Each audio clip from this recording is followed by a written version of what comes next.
Hello everyone, आज का मेरा topic class 9 chapter 7 congruent triangle है, जिसमें मैं आज आपको इस चैप्टर का इंट्रोडक्शन देने जा रही हूँ। यहाँ आज इस वीडियो में हम सीखेंगे कि कॉन्ग्रुएंसी क्या है, कोई भी फिगर किसी दूसरे फिगर के कॉन्ग्रुएंट है या नहीं है ये कैसे पता लगाते हैं, और अगर वो कॉन्ग्रुएंट है तो क्यों है। तो इसे स्टार्ट करने से पहले अगर अब तक आपने मेरा चैनल सब्सक्राइब नहीं किया है तो उसको कर लीजिए और बेल आइकन को भी ज़रूर दबा दीजिएगा, जिससे कि मेरी इस चैप्टर से रिलेटेड सारी वीडियोस आपको आगे लगातार मिलती रहें। तो चलिए स्टार्ट करते हैं। यहाँ मैंने दो शेप्स ली हैं। ये एक शेप लिया है मैंने, एक रेक्टेंगल है, और यहाँ मैंने एक ट्रायंगल लिया है। कॉन्ग्रुएंट इस दोनों शेप के कौन कौन सी फिगर हो सकती हैं। यहाँ मैं कुछ और शेप्स ले रही हूँ। ये मैंने एक ट्रायंगल लिया है, यहाँ मैं एक स्क्वायर और ले रही हूँ।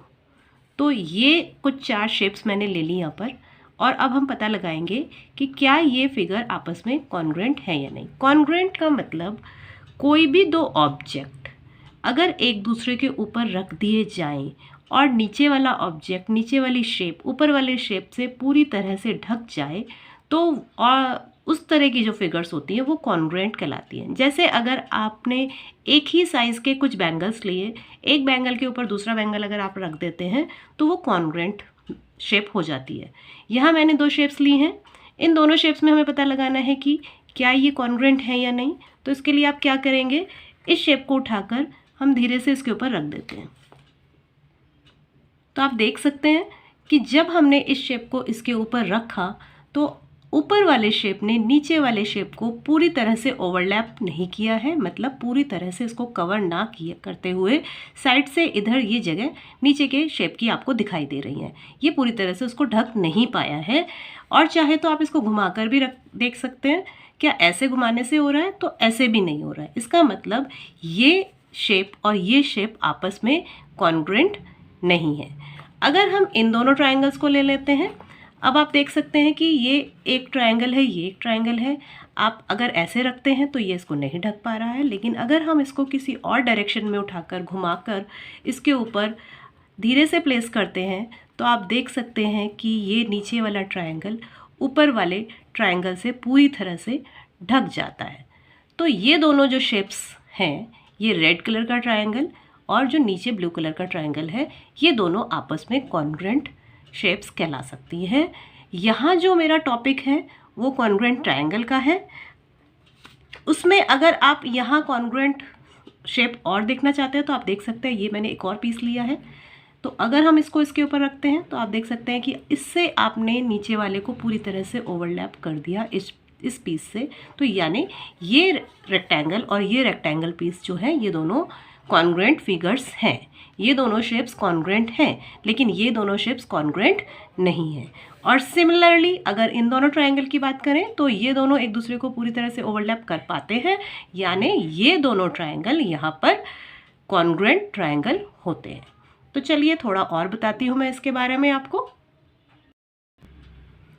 यहाँ जो हमारा चैप्टर है वो कॉन्ग्रुएंस ट्रायंगल का है। तो यहाँ मैंने कुछ एग्जाम्पल्स लिए हैं जिससे हम पता लगाएंगे कि कौन से 2 ट्रायंगल आपस में कॉन्ग्रुएंट हैं, या कौन इसमें से कौन सा ऐसा ट्रायंगल है जो इनमें आपस में जो है कॉन्ग्रुएंट नहीं है। तो यहाँ कुछ शेप्स मैंने पहले बना ली है। ये एक ट्रायंगल मैंने बनाया है। इस ट्रायंगल में आप देख सकते हैं मैंने यहाँ पर A, यहाँ B और यहाँ C लिखा है। ये इसके वर्टेक्स कहलाते हैं। जो ये कॉर्नर्स होते हैं ट्रायंगल के, ये वर्टेक्स कहलाते हैं। जो A, B और C है इस ट्रायंगल में, इस ट्रायंगल के वर्टेक्स आपको P, Q और R मिलते हैं। तो इस ट्रायंगल का नाम हो जाता है ABC, BCA। किसी भी ऑर्डर में आप इस ट्रायंगल का नेम लिख सकते हैं। PQR भी आप बोल सकते हैं, QRP भी बोल सकते हैं। बेसिकली इसको हम एक प्रॉपर ऑर्डर में ही लिखते हैं। ACB पढ़ने में उतना अच्छा नहीं लगता है, इसलिए हम इसको ABC ट्रायंगल ही पढ़ते हैं। इसको PQR ट्रायंगल पढ़ सकते हैं आप। यहाँ पर आप देख सकते हैं, यहाँ मैंने इसकी कुछ साइड्स की मेजरमेंट भी लिखी है। AB 4.5 है। साइड पर बताने के लिए आपको एक वर्टेक्स से दूसरे वर्टेक्स तक जाना होता है। अगर इस ट्रायंगल की इस साइड की हम बात करें तो इस साइड का नाम क्या होगा, इस साइड का नाम है AB, यानी 2 वर्टेक्स को ज्वाइन करते हुए जो बनता है उसको हम उस ट्रायंगल की साइड बोलते हैं। साइड इस ट्रायंगल की एक ये है, एक ये साइड है और एक ये साइड है। इस साइड का नाम आप पढ़ेंगे ए बी, इस साइड का नाम आप पढ़ते हैं बी सी, इसको आप बी सी पढ़ेंगे। और इस साइड का नाम अगर आपको पढ़ना है आप सी ए या ए सी, आप किसी भी ऑर्डर में साइड के नेम ले सकते हैं, ए बी या बी ए, बी सी या सी बी, ए सी या सी ए। तो ये हुए इस ट्रायंगल के वर्टेक्स और साइड्स। अब एंगल्स पर आ जाते हैं। ये जो एंगल बना हुआ है, ये एंगल आप एंगल ए भी लिख सकते हैं या बी ए सी एंगल भी लिख सकते हैं या सी ए बी एंगल भी लिख सकते हैं। वर्टेक्स के लिए आपको 1 पॉइंट, साइड के लिए आपको 2 पॉइंट और एंगल के लिए आप 3 पॉइंट्स का यूज़ करते हैं या सिंगल 1 पॉइंट का भी आप यूज़ कर सकते हैं। यहाँ हम 3 पॉइंट से ही सीखेंगे। यहाँ आपको बी ए सी या सी ए बी, जिस भी वर्टेक्स से जो एंगल आपको दिखाना है वो पॉइंट आप बीच में लिखते हैं। अब ये कौन सी 2 लाइन से बना है ये एंगल? एक इस साइड का यूज़ हुआ है, एक इस साइड का। इन दोनों साइड के जुड़ने से बीच में जो ये गैप बना है यही एंगल है इन दोनों साइड्स के बीच का।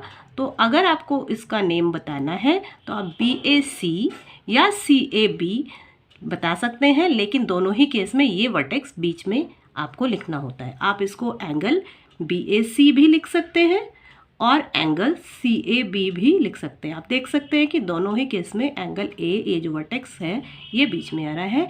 जो पॉइंट बीच में शो करता है उसी एंगल को ही ये एंगल डिनोट कर रहा होता है, यानी ये एंगल ए को शो करता है।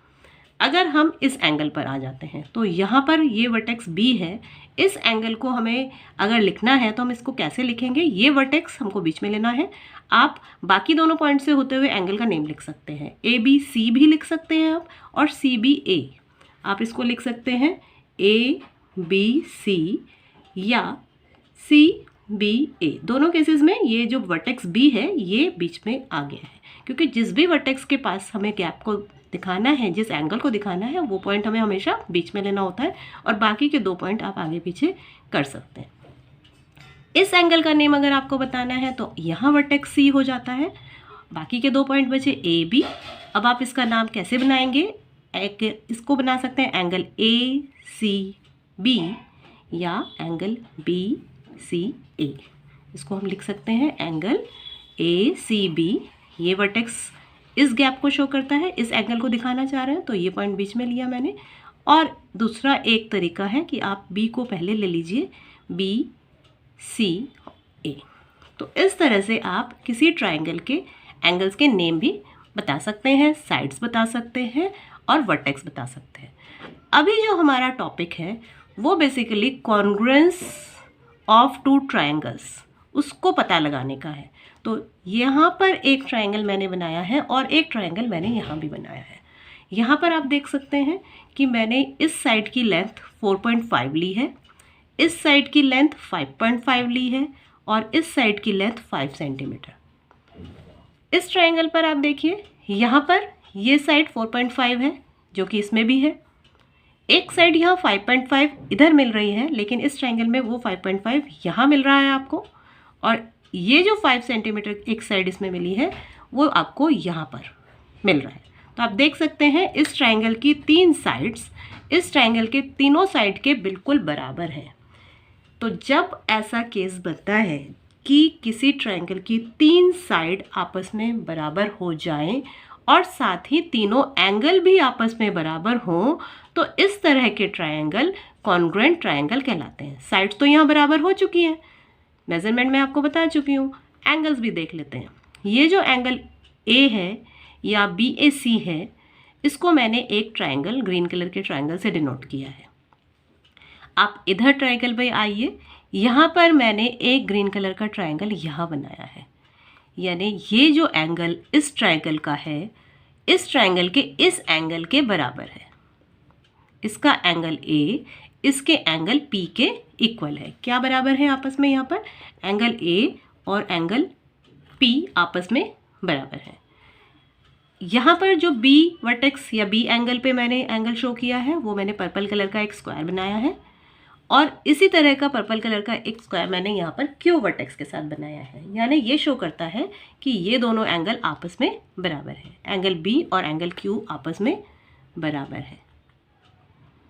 और तीसरा पॉइंट ले लेते हैं सी पर मैंने एक ब्लैक कलर का सर्कल बनाया है और यहाँ मैंने आर पर भी एक ब्लैक कलर का सर्कल बनाया है, यानी ये दोनों एंगल आपस में बराबर है, सी और आर आपस में बराबर है। तो यहाँ पर आपके लिए आप देख सकते हैं दोनों ट्रायंगल की 3 साइड्स आपस में बराबर हो चुकी हैं, 3 एंगल आपस में बराबर हो चुके हैं। यहाँ मैंने एक टेबल ली है जो मैं ऑलरेडी यहाँ बना चुकी हूँ। ये कॉरस्पॉन्डिंग साइड्स और कॉरस्पॉन्डिंग एंगल की टेबल है। यहाँ पर मैंने ट्रायंगल ABC जो मैंने अभी आपको दिखाया था और ट्रायंगल PQR की साइड्स लिखी हैं। ट्रायंगल ABC की साइड AB 4.5 थी, BC 5.5 और CA 5 सेंटीमीटर। आप ट्रायंगल PQR में भी देखिए, PQ 4.5 था, QR 5.5 था और RP 5 सेंटीमीटर था, यानी इसकी ट्रायंगल की एक साइड इस ट्रायंगल की एक साइड के बराबर, दूसरी साइड इसकी दूसरी साइड के बराबर और तीसरी साइड इस ट्रायंगल के तीसरी साइड के बराबर, यानी 3 साइड इस ट्रायंगल के ABC ट्रायंगल के 3 साइड PQR ट्रायंगल के 3 साइड्स के बराबर है। और ये 3 एंगल ट्रायंगल ABC के 3 एंगल ट्रायंगल PQR के बराबर हैं। तो जब आपको कभी 2 ट्रायंगल ऐसे मिल जाएं जिसकी 3 कॉरस्पॉन्डिंग साइड्स और 3 कॉरस्पॉन्डिंग एंगल्स आपस में बराबर हों तो ऐसे ट्रायंगल कॉन्ग्रुएंट ट्रायंगल कहलाते हैं। अब कॉरस्पॉन्डिंग साइड क्या होता है, साइड्स तो हमने पढ़ लिया, लेकिन कॉरस्पॉन्डिंग साइड्स क्या होता है। यहाँ पर आप देख सकते हैं कि इधर ये जो साइड है ये 5 सेंटीमीटर है, लेकिन इसमें यहाँ जो साइड है वो 5.5 सेंटीमीटर है। इसका मतलब ये साइड इसके कॉरस्पॉन्डिंग साइड बिल्कुल नहीं है। ये 5 सेंटीमीटर अगर इस ट्रायंगल की साइड है AC 5 सेंटीमीटर है तो इस ट्रायंगल में PR 5 सेंटीमीटर है। तो कॉरस्पॉन्डिंग साइड्स आपको क्या मिलेंगी, AC कॉरस्पॉन्डिंग साइड है PR की, AC कॉरस्पॉन्डिंग साइड है PR की। अगर आपको ये साइड देखना है AB, अब AB के कॉरस्पॉन्डिंग कौन सी साइड है तो आप मेजरमेंट देखिए, AB 4.5 है और यहाँ ये PQ भी 4.5 है, यानी AB और PQ कॉरस्पॉन्डिंग साइड्स हैं। BC 5.5 सेंटीमीटर है, यहाँ 5.5 सेंटीमीटर अगर इधर लाइन है तो बट इस ट्रायंगल में यहाँ पर आपको 5.5 सेंटीमीटर मिल रहा है, यानी BC कॉरस्पॉन्डिंग साइड होगी QR की। तो यहाँ हम लिख लेते हैं कौन सी साइड किसकी कॉरस्पॉन्डिंग है। AB कॉरस्पॉन्ड कर रहा है, दोनों 4.5 के हैं, ये 4.5 और इधर PQ, ये दोनों आपस में कॉरस्पॉन्डिंग साइड्स हैं। AC 5 सेंटीमीटर की लाइन हम ले रहे हैं यहाँ पर, ये किसके कॉरस्पॉन्डिंग है, यहाँ 5 सेंटीमीटर की लाइन PR है तो ये PR के कॉरस्पॉन्डिंग साइड है। और BC जो कि 5.5 सेंटीमीटर है, यहाँ पर 5.5 सेंटीमीटर साइड जो मिल रही है वो QR है। तो कॉरस्पॉन्डिंग साइड्स आपको पता चल गई, AB और PQ आपस में कॉरस्पॉन्डिंग साइड्स हैं, AC और PR आपस में कॉरस्पॉन्डिंग है, BC और QR आपस में कॉरस्पॉन्डिंग साइड्स हैं जो 4.5 दोनों हैं, ये भी दोनों 5 सेंटीमीटर, AC 5 सेंटीमीटर लिया है हमने और BC QR दोनों ही 5.5 सेंटीमीटर। तो यहाँ पर क्लियर हो जाता है कि कौन सी साइड किस साइड के कॉरस्पॉन्डिंग होगी अगर आपके पास 2 ट्रायंगल दिए हों। अब हम पढ़ेंगे कि कौन सा एंगल किसके कॉरस्पॉन्डिंग होगा। तो कॉरस्पॉन्डिंग एंगल भी हम बिल्कुल ऐसे ही पढ़ते हैं। आपको मैंने बताया, मैंने आपके लिए आसान हो जाए इसलिए मैंने यहाँ कुछ ये साइन मार्क कर दिए हैं।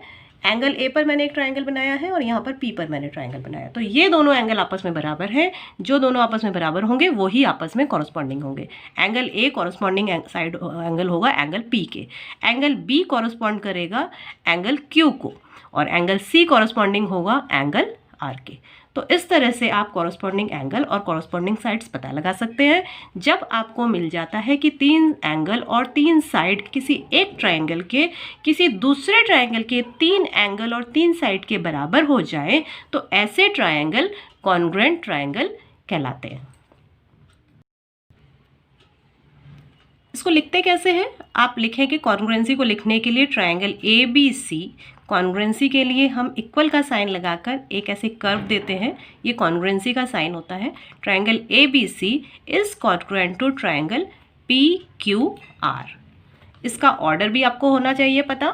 मैंने यहाँ पर A लिखा है, A के कॉरस्पॉन्डिंग एंगल था P, तो हम सबसे पहला पॉइंट P ही लेंगे। दूसरा पॉइंट मैंने यहाँ B लिया है इस ट्रायंगल में, तो इस ट्रायंगल में B के कॉरस्पॉन्डिंग एंगल हमारा Q था, तो दूसरा पॉइंट आपको Q ही लेना है। लास्ट पॉइंट मैंने यहाँ C लिया है, तो C का कॉरस्पॉन्डिंग एंगल R था, तो आपको लास्ट पॉइंट R लेना है। यानी ट्रायंगल ABC कॉन्ग्रुएंट होगा ट्रायंगल PQR के। आप इसके ऑर्डर को बहुत अच्छे से ध्यान दीजिएगा। आप ऐसा बिल्कुल नहीं लिख सकते हैं कि ABC कॉन्ग्रुएंट, इसमें किसी और ऑर्डर में आप लिख देते हैं RPQ। ऐसा बिल्कुल नहीं है। ABC ट्रायंगल PQR ट्रायंगल के तो कॉन्ग्रुएंट है, लेकिन ABC ट्रायंगल RPQ, जो कि इसी शेप को ही आप नाम दे सकते हैं। आप इस शेप को PQR भी बोल सकते हैं, आप इस ट्रायंगल को PQR भी बोल सकते हैं और इस ट्रायंगल को RQP भी बोल सकते हैं। लेकिन ट्रायंगल जब कॉन्ग्रुएंट बताना है तो आपको उसके ऑर्डर को बहुत अच्छे से ध्यान देना होता है।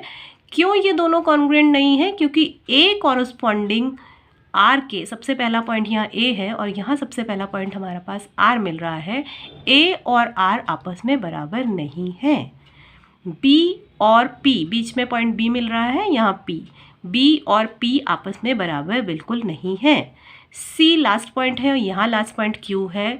C और Q आपस में बराबर नहीं है, तो इसीलिए ट्रायंगल ABC कॉन्ग्रुएंट नहीं हो सकता है ट्रायंगल RPQ के। उसको अगर कॉन्ग्रुएंट होना है तो एग्जैक्ट उसी ऑर्डर में अल्फ़ाबेट्स को आपको लेना पड़ेगा, जिस ऑर्डर में आपको एंगल्स भी एक एक पॉइंट से बराबर मिल जाए। साइड्स पे भी आप देख सकते हैं। शुरू में साइड अगर 2 पॉइंट को लीजिए आप, AB, यहाँ PQ, जो कि आपको यहाँ पर मिला है, AB बराबर है PQ के। दूसरे 2 पॉइंट लेते हैं, BC, यहाँ पर है QR, जो कि यहाँ आपको बराबर मिले हैं। और अगर आप ऐसे लेते हैं CA, first and last point, यहाँ से आप ले लीजिए RP, तो CA या AC एक ही बात है, PR या RP एक ही बात है, तो AC और PR आपस में बराबर है। तो आप देख सकते हैं जब हम कॉरस्पॉन्डिंग कर रहे हैं तो जिस ऑर्डर में हमने पॉइंट्स निकाले हैं या लिखे हैं उसी ऑर्डर में आपको एंगल्स और साइड भी बराबर मिल जाती है। लेकिन अगर आप यहाँ पर साइड्स मिलाने जाते हैं, मिलाकर देखिए, यहाँ पर AB और यहाँ पर क्या है RP, 2 पॉइंट लीजिए साइड बताने के लिए, AB यहाँ RP, क्या AB और RP बराबर हैं? AB और RP बराबर नहीं है। तो फिर ये ट्रायंगल कैसे कॉन्ग्रुएंट हो सकते हैं? ये ट्रायंगल कॉन्ग्रुएंट नहीं हो सकते। तो किसी भी ट्रायंगल को किसी दूसरे ट्रायंगल के अगर कॉन्ग्रुएंट बताना है तो ये कुछ बातें आपको याद रखनी है। उसके 3 एंगल दूसरे ट्रायंगल के 3 एंगल के बराबर हों, उसकी 3 साइड दूसरे 3 साइड के कॉरस्पॉन्डिंग 3 साइड्स के, यहाँ भी कॉरस्पॉन्डिंग वर्ड का ध्यान देना है आपको, कॉरस्पॉन्डिंग 3 एंगल और कॉरस्पॉन्डिंग 3 साइड बराबर हों, तभी 2 ट्रायंगल कॉन्ग्रुएंट होते हैं। और उसको लिखने के वक्त आपको ऑर्डर का भी ध्यान देना है। तो इस तरह से हमें पता चल जाता है कि कौन सा ट्रायंगल किस ट्रायंगल के कॉन्ग्रुएंट है। एक एग्जाम्पल मैंने और लिया है, ये मैंने जो एक ट्रायंगल बनाया है, आप इसमें भी देखिए, यहाँ मैंने 4.45, 5.5 और 5 सेंटीमीटर, जो कि यहाँ पर 3 साइड्स हैं, बिल्कुल वैसी ही ली हैं और शेप्स भी मैंने वही बनाई हैं। एक ट्रायंगल है, एक स्क्वायर है और एक सर्कल है। तो आप देख सकते हैं इस ट्रायंगल के भी तीनों साइड्स और तीनों एंगल इन दोनों ट्रायंगल के बिल्कुल बराबर हैं और इसलिए ये तीनों ट्रायंगल ही आपस में कॉन्ग्रुएंट हो सकते हैं। लेकिन यहाँ हमें सिर्फ 2 का बताना है, तो अगर हम किन्हीं 2 का लेते हैं, ये दोनों आपस में कॉन्ग्रुएंट, ये दोनों आपस में कॉन्ग्रुएंट है, ये दोनों आपस में कॉन्ग्रुएंट है। मीन्स ये तीनों ट्रायंगल ऐसे हैं जिनको अगर आप यहाँ से उठाकर किसी भी तरह से इसको रोटेट करके इसके ऊपर रखते हैं तो ये तीनों ट्रायंगल एक दूसरे को पूरी तरह से ओवरलैप कर देंगे, पूरी तरह से ढक देंगे। इसलिए ऐसे ट्रायंगल कॉन्ग्रुएंट ट्रायंगल कहलाते हैं। एक एग्जाम्पल मैंने ऐसा ट्रायंगल लिया है जिसमें ये ट्रायंगल बाकी ट्रायंगल्स के कॉन्ग्रुएंट नहीं होगा। आप देखिए यहाँ पर एक साइड मैंने 4.5 ली है, जो आपको इस ट्रायंगल में भी मिली है 4.5। एक साइड मैंने 5.5 लिया है जो आपको यहाँ मिला है, लेकिन एक साइड मैंने यहाँ 6 लिया है जो कि आपको इसमें नहीं मिल रहा है, यहाँ 5 है। तो आप देख सकते हैं कोई 2 साइड्स बराबर हैं लेकिन तीसरी साइड इसकी उसके बराबर नहीं हो पाई है। और एंगल्स भी आप देख सकते हैं, एंगल्स भी इसके बराबर नहीं है। तो और जब आप इस ट्रायंगल को उठाकर इसके ऊपर रखेंगे तो ये ट्रायंगल इसको ओवरलैप नहीं करेगा। हो सकता है ओवरलैप कर दे, ढक दे, लेकिन इसका कुछ आउटर एरिया इसके साइड से बाहर निकल आएगा। पूरी शेप को कंप्लीटली एक दूसरे को जगह कवर कर दे। जैसे कि आपका एक हाथ है, उस हाथ के ऊपर आप एक हाथ रख दीजिए, तो ये आप देख सकते हैं दोनों हाथ आपके कवर हो गए। तो इस तरह की शेप्स जो हैं ये ही कॉन्ग्रुएंट शेप्स कहलाती है। यहाँ ये ट्रायंगल इस ट्रायंगल के कॉन्ग्रुएंट इसलिए नहीं हो पा रहा है कि यहाँ पर इसकी साइड्स और एंगल्स इस ट्रायंगल के साइड्स और एंगल्स से मैच नहीं खा रहे हैं, इसलिए LMN ट्रायंगल इसके कॉन्ग्रुएंट नहीं हो सकता है। तो यहाँ पर मैंने ये टेबल बनाई है, आप देखिए यहाँ पर ABC, PQR और XYZ इनकी कॉरस्पॉन्डिंग साइड्स आपस में बराबर हैं, लेकिन जो ट्रायंगल LMN है उसकी कॉरस्पॉन्डिंग साइड 2 तो बराबर हुई हैं, तीसरी बराबर नहीं हुई है। इसलिए ये तीनों साइड जो मैंने टिक लगाए हैं रेड कलर से, ये तो आपस में तीनों ट्रायंगल कॉन्ग्रुएंट ट्रायंगल्स हैं, लेकिन ये ट्रायंगल कॉन्ग्रुएंट ट्रायंगल नहीं है। तो साइड के बेस पे भी आप पता लगा सकते हैं कि कॉन्ग्रुएंट है कि नहीं, और एंगल के बेस पर भी आप लगा सकते हैं। इस ट्रायंगल में मैंने लिया है एक ABC ट्रायंगल लिया है, जिसमें एंगल मैंने इस तरह से शो किए हुए हैं, और PQR के भी एंगल मैंने ऐसे कुछ कीज़ बना दी हैं जिससे आपको पता चल जाए, और XYZ भी। तो आप देख सकते हैं इसके 3 एंगल आपस में सभी के बराबर हैं, और तीनों एंगल कॉरस्पॉन्डिंग एंगल्स के बराबर हैं, इसलिए ये तीनों ट्रायंगल तो आपस में कॉन्ग्रुएंट ट्रायंगल्स हैं, लेकिन इसके एंगल्स इससे मैच नहीं खाते हैं, यानी ये ट्रायंगल LMN इसके कॉन्ग्रुएंट ट्रायंगल नहीं है। तो यहाँ पर मैंने आपको इस चैप्टर का, जो कि आपका कॉन्ग्रुएंस ट्रायंगल है, इसका पूरा इंट्रोडक्शन है ये चैप्टर का। अगर आपको यहाँ तक समझ में आ जाता है तो आगे जब हम इस चैप्टर की एक्सरसाइज करेंगे तो वहाँ आपको समझने में बहुत ज़्यादा परेशानी नहीं आएगी। उम्मीद करती हूँ आपको यहाँ बहुत अच्छे से समझ आया होगा। इससे अगली वीडियो में मैं इस चैप्टर के क्वेश्चंस जो पार्ट वाइज मैं देने वाली हूँ, तो आगे की वीडियोज़ को पाने के लिए मेरे चैनल को सब्सक्राइब करने के बाद बेल आइकन को ज़रूर दबा दीजिएगा, जिससे कि जैसे ही मैं दूसरी वीडियो डालती हूँ तो वो आपको तुरंत मिल जाए। Thank you for watching.